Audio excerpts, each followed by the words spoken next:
Aujourd'hui, dans Ticosé, nous recevons une femme courageuse, engagée et inspirante. Sairati Asimaku, née à Mayotte, maman de 2 garçons, présidente de l'association Ose libérer ta parole. Une association qui milite sans relâche pour briser le silence autour des violences sexuelles et de l'inceste. En 2022, Saïra publie son premier ouvrage, Ose et Saïra, une autobiographie bouleversante dans laquelle elle raconte son parcours de résilience en tant que survivante de violences sexuelles. À travers ce livre, elle donne la voix à l'indicible. Merci Saïra d'avoir accepté l'invitation d'Anticosé. Merci à toi pour cette invitation. Donc Saïra, donc tu as d'ailleurs emmené les 2 ouvrages que tu as écrits. Oui. Et Donc, ton on a premier Ose et Saïra. ouvrage, c'est Ose et Saïra. Oui. D'ailleurs, un peu comme ton prénom, Saïrati. C'est ça. Donc c'est pour ça que tu appelles ce livre Ose et Saïra. Oui, alors en fait, je cherchais un titre pour ce livre une fois que j'ai fini l'écriture. Et depuis quelques années, je préfère qu'on m'appelle Saïra et non Saïrati. Et ça a toujours été parce que pour me présenter, je donne toujours le moyen mnémotechnique. Donc c'est Saïra, comme ça ira bien demain. Et je me suis dit, en fait, c'est le titre de mon ouvrage, Ose et Saïra. Ose et Saïra. Alors, ma question, parce que c'est tellement courageux de décider de parler de ce que tu as vécu, quel a été le déclencheur? À quel moment tu t'es dit, j'y vais, je vais en parler, je suis prête et je vais aller jusqu'au bout? En fait, je pense que le fait de parler, ça s'est fait naturellement en plusieurs étapes, parce que on le sait, la majorité des personnes victimes ont essayé de parler au moins une fois dans leur vie. Pour ma part, j'ai parlé pour la première fois, j'avais 8 ans et demi. Et en 2019, quand je décide de parler publiquement, parce que ce sont 2 étapes différentes, parler en interne, donc dans l'intrafamilial, et ensuite parler publiquement. Quand j'ai décidé de parler publiquement, c'était vraiment une question de vie ou de mort, concrètement. C'était comment me sauver d'une emprise familiale, comment me sauver d'un silence absolu, mais surtout, comment ne plus avoir des idées noires. Donc ça veut dire que quand tu en parles la première fois, tu as 8 ans, Oui, donc tu en parles au sein de ta famille. c'est ça. Et comment c'est perçu, comment c'est vu, enfin qu'est-ce qui se passe? Alors en fait, ma parole n'est absolument pas reçue à la hauteur du crime que j'ai subi, ce qui a engendré plusieurs années d'autres agressions sexuelles que j'ai subies, parce que quand on met le silence sur ce genre de sujet une fois, en fait, ça encourage les autres personnes qui sont autour, qui peuvent entendre ce qui s'est passé, se dire naturellement, oui, si la famille ne protège pas, finalement, Enfin, on est libre d'agir comme on le veut, entre guillemets, quoi. Donc, cette parole d'enfant n'avait jamais été entendue. Et à ce moment, tu es scolarisée. À ce moment-là, je suis scolarisée. Je suis même suivie par une assistante sociale qui venait régulièrement à la maison. Et qui sait ce qui se passe? Non, absolument pas, D'accord. parce qu'en fait, ce que je disais, c'est que la parole de l'enfant est une parole muselée.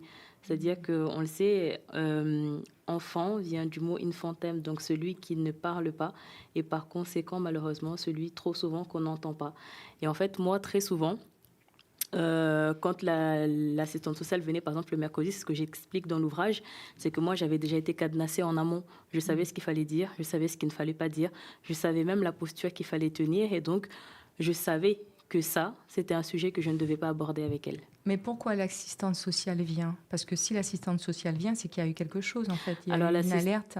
Pas forcément une alerte, mais l'assistante sociale vient parce que mes parents ont divorcé et que ma mère s'est organisée pour nous faire fuir de Mayotte par des moyens un peu complexes. Et donc, mon géniteur a décidé de faire valoir ses droits et donc de faire un suivi par rapport à ses enfants pour savoir si tout allait bien. Donc, c'est comme ça qu'on a été suivis, alors dans mon souvenir, pendant 2 ans. Donc ça veut dire que ta mère est au courant, elle vous protège avec ses propres moyens, en fait. Pas du tout. Pas En du fait, tout. ma mère, elle ne sait pas. En fait, à ce moment-là, quand je parle après la fuite. Parce que j'ai grandi à Mayotte jusqu'à mes 8 ans. Et il y a une espèce de fuite familiale où moi, je demande en fait à quitter l'île avec mes frères et sœurs qui, eux, étaient programmés pour partir. Et en fait, on va vivre avec ma grand-mère maternelle. C'est là-bas que je vais me confier et c'est à ce moment-là que je comprends en fait que c'est une chose dont on ne parle pas, même si on sait que ça Là-bas, se c'est vit. où là-bas? Là-bas, à l'île de la Réunion. D'accord. Donc ta grand-mère maternelle vit à La Réunion, vous C'est ça, vivez à Mayotte c'est ça, et tu demandes à partir vivre chez ta grand-mère maternelle. c'est ça, c'est ça. D'accord. Et quand tu arrives chez ta grand-mère maternelle, elle est au courant. J'en parle pour la première fois avec elle, effectivement, à ce moment-là. D'accord.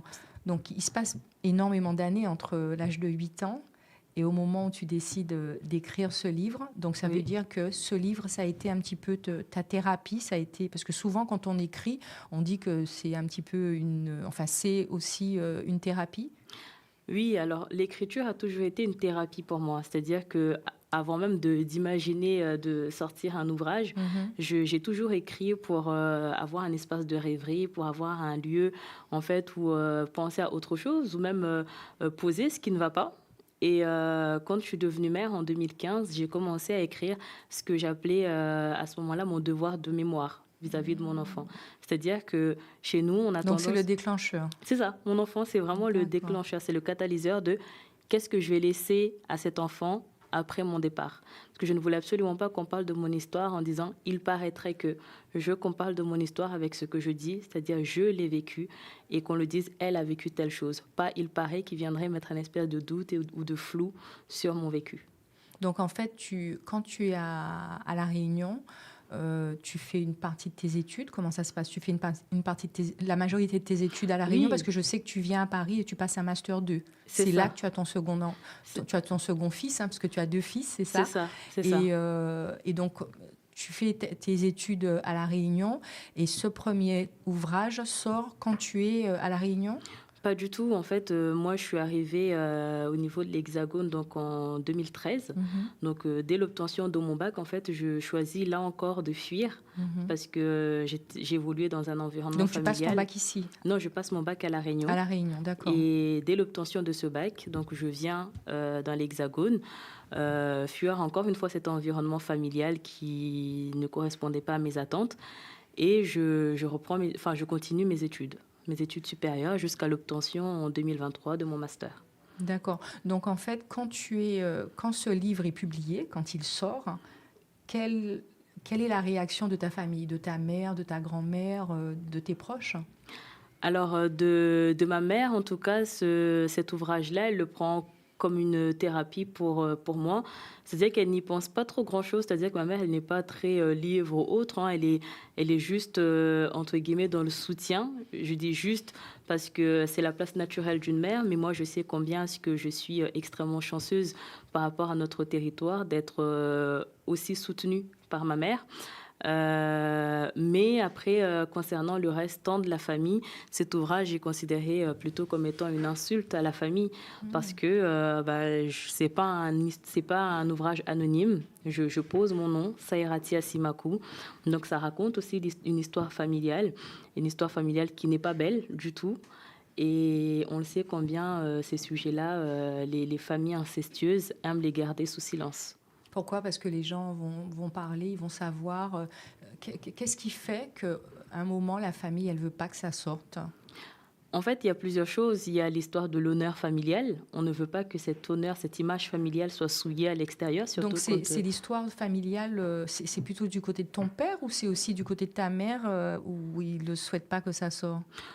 En fait, comme je le disais tout à l'heure, c'est une famille incestueuse, hein. C'est-à-dire que ce soit du côté de ma mère ou du côté de mon géniteur, c'est la même chose. Tout le monde Oui, était en fait, complice. oui, en fait, c'est une seule et même famille, hein. Vous savez, des cousins un peu éloignés qui finissent par se marier et autres. Donc, au final, mon problème, quand je distingue famille maternelle et famille paternelle, en vérité, ça n'a pas trop de sens parce que c'est une seule et même famille. Comment tu te sens aujourd'hui? Alors aujourd'hui, je vais beaucoup mieux. Je ne suis plus du tout cette jeune femme qui a publié sa vidéo en 2019. J'ai fait beaucoup de choses entre-temps. J'ai continué à travailler sur moi. J'ai compris aussi beaucoup de choses et je vois la vie avec beaucoup plus de beauté et de légèreté qu'avant. D'accord. Ton premier fils, à quel âge? 9 ans. Il va sur ses 10 ans là. Et alors, parce que tu as fait un second ouvrage, justement, que je veux montrer. Euh, donc, La Quinta et le secret d'oiseau. Oui. Donc, qu'est-ce que ça veut dire la quinta? La quinta veut dire étoile en kibushi, donc deuxième langue de l'île de Mayotte. Et pour la petite histoire, ce livre-là, je l'ai écrit quand j'étais enceinte de mon deuxième, parce que mon premier a reçu, on va dire, l'histoire familiale de sa mère avec beaucoup de turbulences. Parce que j'étais pas encore suffisamment réparée. Et je me disais comment je vais transmettre cette éducation avec beaucoup plus de douceur et d'amour pour mon second. Et donc, j'ai écrit La Quinta et le secret d'oiseau. Donc, c'est un ouvrage qui permet justement aux familles de pouvoir protéger l'enfant, de pouvoir éviter l'inceste. Alors oui, c'est éviter l'inceste, mais c'est aussi éviter tout simplement les violences sexuelles et avant tout parler du corps. Parce qu'en fait, on vit globalement dans des sociétés où on ne parle pas du corps. L'enfant grandit juste en voyant l'évolution de son corps sans avoir été accompagné en amont, préparé pour savoir, en tant que jeune fille, à un moment donné, tu auras tes règles. En tant que jeune homme, à un moment donné, il y aura une érection ou autre. Enfin, on n'en parle pas. Et l'idée de cet Mais ouvrage-là... on n'en parle pas, tu dis, dans la société mahoraise? Oui, dans la société mahoraise, on n'en parle pas. C'est-à-dire, on découvre plus ou moins sur le tard, ben voilà, ah, mon corps a changé, mais il n'y a pas vraiment un accompagnement. Et l'idée de cet ouvrage, c'était vraiment de casser ce silence. D'accord. Donc, en plus de cet ouvrage, de ces deux ouvrages que tu as écrits et de cet ouvrage qui est là pour accompagner les familles mahoraises et puis toutes les familles, hein, parce que je veux dire, ton histoire est une histoire qu'on retrouve aussi en France hexagonale et dans les territoires des Outre-mer et dans le monde entier. Oui. Donc, toi, quand tu, après, parce que je sais que tu as fait tes études ici, tu passes un Master 2 et tu te rends compte aussi qu'en fait, ton histoire ne parle pas qu'à toi, ne parle pas qu'à Mayotte, mais parle au monde entier. Et tu mets en place des actions au sein de ton association. Donc, très concrètement, à Mayotte, quelles sont les actions que tu as pu mettre en place?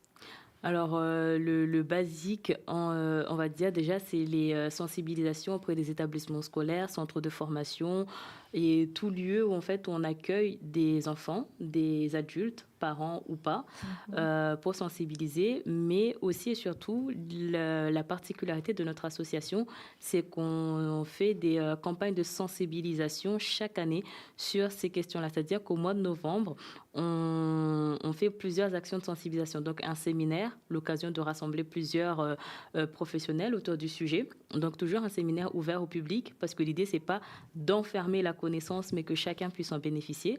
Dans un second temps, par exemple, l'année dernière, on a fait une marche blanche, mais ça, c'était la 3e édition. Ça, pareil, c'est une première, hein, de marcher dans les rues de Mayotte et de dire que voilà, les personnes victimes ont un droit de parole à Mayotte et que les agresseurs, en fait, nous regardent, mais que ça prend du temps, mais notre parole est en marche, quoi. Donc, c'était une manière aussi de le symboliser comme ça. Et puis, on a eu aussi, pareil, pour la première fois, un brunch musical. L'idée, c'était de dire, ben voilà, on a vécu quelque chose de terrible, mais on est, anéanti, mais absolument pas abattu, quoi. Enfin, il y a moyen de se relever de tout ça. Et en faisant front commun autour de la musique, autour de l'art, c'est une manière en fait de parler du sujet sans y mettre trop de lourdeur pour ne pas justement enfermer encore cette parole. D'accord. Et donc, question un petit peu plus intime. Ton premier enfant, tu l'as à quel âge? J'ai mon premier à 22 ans. À 22 ans. Et tu rencontres ton conjoint? Je le rencontre à 17 ans. À 17 ans. Tu lui parles de ça? Parce que comment le processus, c'est super intime, mais comment le processus d'une enfant blessée, hein, d'une enfant qui vit dans une famille où il y a de l'inceste, qui écrit pour se soigner, qui sort un ouvrage, donc ça devient public, et ensuite comment elle se construit sentimentalement, elle fait un enfant. Est-ce que tu en parles avant avec lui? Est-ce qu'il est au courant de ce que tu as pu vivre avant? Oui, absolument. Alors, moi, je suis un peu, j'ai envie de dire, particulière, hein, parce que je sais que autour de moi, on m'a toujours intimé le silence et j'ai même entendu d'autres personnes qui ont vécu ce que j'ai vécu, être plutôt dans le silence. Mais moi, c'est vrai que dès que j'ai rencontré celui qui allait devenir mon mari, Ça a été tout de suite naturel. Je crois que dès notre première rencontre, je lui dis un truc du genre, de toute façon, j'ai été violée, donc si tu t'attends à avoir une femme vierge, parfaite et soumise, c'est pas moi, il faut passer ton chemin. Donc, c'est absolument pas le profil, on va dire, classique, mais il a Il est été, mahorais? oui, il a D'accord. été soufflé par ce que j'ai dit, mais quelques années plus tard, j'ai appris en fait qu'il n'avait absolument pas compris ce que j'ai dit à ce moment-là. Ah oui. Oui, il m'a dit c'était tellement pas enfin c'est pas habituel Mhm. que je me suis juste dit que tu étais en train de délirer et que tu voulais en gros tester ma capacité à vouloir rester avec toi ou pas. Ah oui. Et Voilà. quand il a compris, c'est quand tu as fait l'ouvrage ou Non, il a compris très vite, hein, à partir du moment où on a pris nos billets d'avion, on est venu s'installer ici, parce que moi je lui disais, écoute, moi dès l'obtention de mon bac, je fuis, je ne reste pas à La Réunion, j'ai besoin de m'émanciper et de vivre autrement. Il décide lui aussi de prendre son billet d'avion, donc on a commencé très tôt à habiter ensemble. Donc vous savez, les nuits d'une personne qui a été terrorisée dans son enfance, enfin, il faut vivre la nuit avec cette personne pour voir vraiment la réalité de ce qu'il en est. Donc très vite, il l'a vu. Il n'y a pas eu, il n'y a pas eu d'effet de surprise quelques années après, quoi. donc là je veux dire, il a intégré enfin que tu avais été violentée et que il comprenait ce que c'était. C'est-à-dire que c'était pas une blague. C'était pas pour qu'il s'éloigne de toi. C'est ça, c'est ça. Donc il comprend ce qui se passe à ce moment-là. Mais il ne sait pas trop ce qu'il faut faire et moi non plus je ne sais pas ce qu'il faut faire parce qu'on m'a jamais habitué à la parole, on m'a jamais dit écoute tu peux parler. Il me demande de parler mais comment est-ce qu'on parle quand on nous a toujours dit de nous taire? Donc voilà, ça a été plutôt complexe, mais c'est vrai que j'ai là encore beaucoup de chance parce que j'ai eu un homme qui tout de suite a été en mesure d'être responsable émotionnellement parlant et donc de m'accompagner à sa manière pour que moi je puisse être libre de dire. C'est-à-dire qu'il n'avait pas forcément les techniques. Aujourd'hui encore, il n'a absolument pas de technique, hein, mais c'est juste le fait de dire, écoute, tu es libre de faire. Et D'accord. ça, Donc c'est en déjà fait, une grande... c'était toi. C'était quand tu étais prête. Quand tu es prête, je suis là, mon oreille est là, je suis à tes côtés. Quand tu seras prête, au fur et à mesure, tu me diras les choses. C'est ça, et puis surtout, moi, je suis un être d'action, c'est-à-dire que j'ai besoin de poser des choses symboliquement pour voir que ça avance.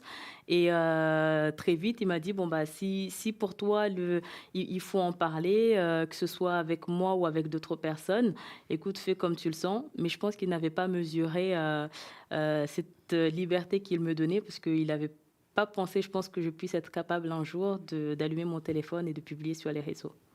Et quand tu publies sur les réseaux, qu'est-ce qui se passe dans ton intimité? Est-ce qu'il est choqué? Est-ce qu'il te dit non, mais peut-être que tu devrais pas faire comme ça?